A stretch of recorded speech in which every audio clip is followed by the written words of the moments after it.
Olá, boa tarde. É uma satisfação poder participar do nosso Congresso Internacional de Pesquisadores e Acadêmicos de Iberoamérica. Eu sou Matheus e eu gostaria de compartilhar com vocês o meu trabalho a respeito da desigualdade e a necessidade de uma reconstrução normativa tributária. Eu começo a partir de uma constatação, a constatação de Catani, no sentido de que nunca na história da humanidade a riqueza foi apropriada por tão poucos.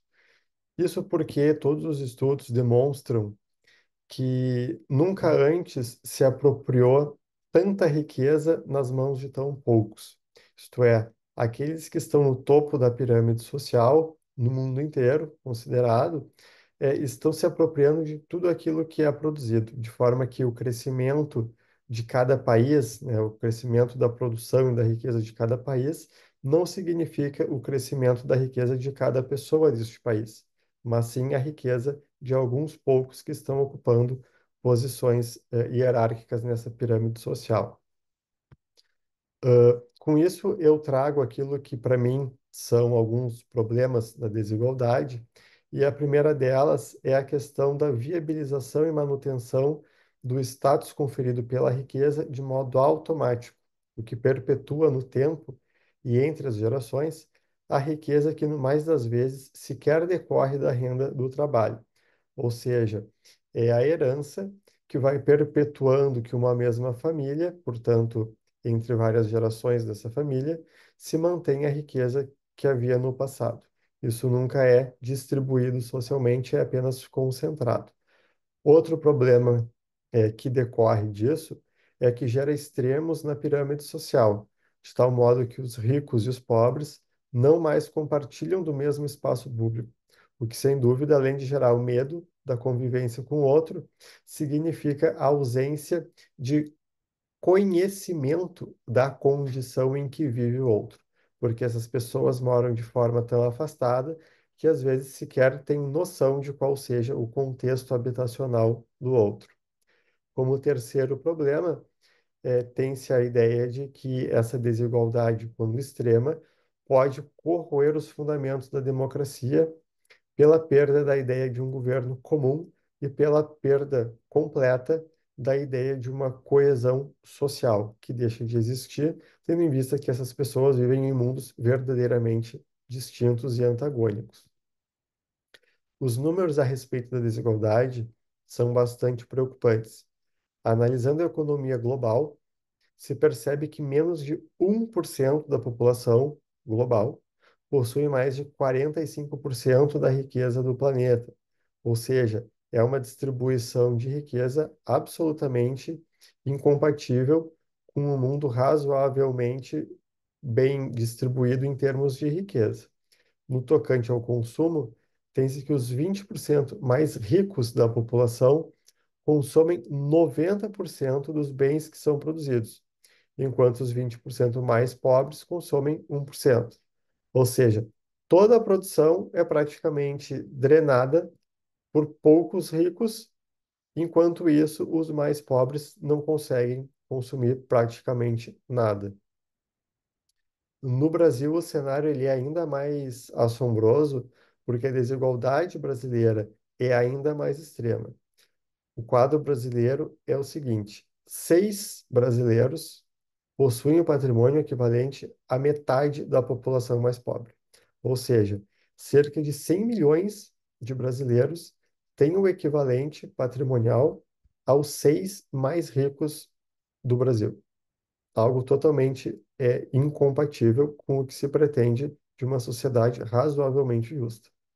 O quadro é ainda mais lamentável ao se constatar que boa parte da desigualdade econômica está diretamente relacionada às diferenças raciais, sendo notória a marginalização da população negra, como consigna o professor Juremir Machado da Silva, a propósito da abolição da escravatura brasileira. Os negros saíram do passado das senzalas para o futuro das favelas, ou seja, permanecem numa situação de miséria. Eu trago motivos para se combater a desigualdade, e nesse curto espaço de exposição, eu fiz aquela que me parece ser o recorte mais crucial, mais necessário de vários tantos motivos, que é o seguinte: é a equidade vertical, a partir da qual se entende que a estrutura tributária tenha de ser necessariamente mais exigente em relação àqueles que têm maior renda, ou maior patrimônio, ou maior consumo, dependendo do contexto. Do contrário, se todos pagassem a mesma quantia, haveria uma verdadeira iniquidade sob a forma de igualdade formal. Por tal razão, o sistema há de ser necessariamente progressivo, com escalonamento de alíquotas, não bastando a mera identidade de alíquotas e a sua suposta igualdade na proporção, que é o flat tax. Ou seja, quanto maior a capacidade econômica do indivíduo, maior deve ser a alíquota que sobre ele deve recair. Nesse contexto, eu trago algumas proposições e talvez o principal elemento seja a tentativa de uma tributação mais eficaz sobre a herança. Tributação eficaz da herança é uma das formas mais óbvias e necessárias para o combate à desigualdade, sobretudo porque atinge a desigualdade estruturada pela transmissão intergeracional, que, a nosso ver, é a mais nefasta porque não há nenhum elemento de mérito na aquisição dessa riqueza.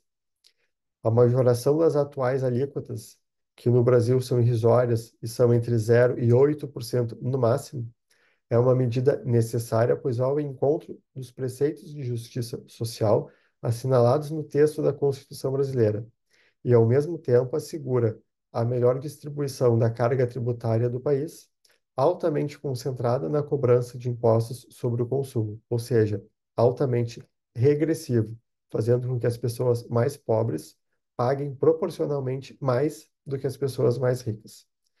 Deve-se buscar a dispersão da acumulação intergeracional mediante a adoção de alíquotas condizentes com a realidade experimentada pelos países desenvolvidos. Por exemplo, no Japão tem-se uma alíquota de 55%, Coreia do Sul 50%, França 45%, Reino Unido 40%, Estados Unidos 40% e Espanha 34%. Todos muitíssimo acima da alíquota máxima possível no Brasil, que é de 8%, e que ainda assim raras vezes é utilizada, porque a maioria dos estados brasileiros tem alíquotas ainda menores do que esse 8%, que já seria baixo. Ainda em se tratando de proposições de combate às desigualdades, eu trago aqui a reconfiguração do sistema tributário, a fim de que esteja voltado à maior taxação do capital e menor taxação do consumo e da renda do trabalho.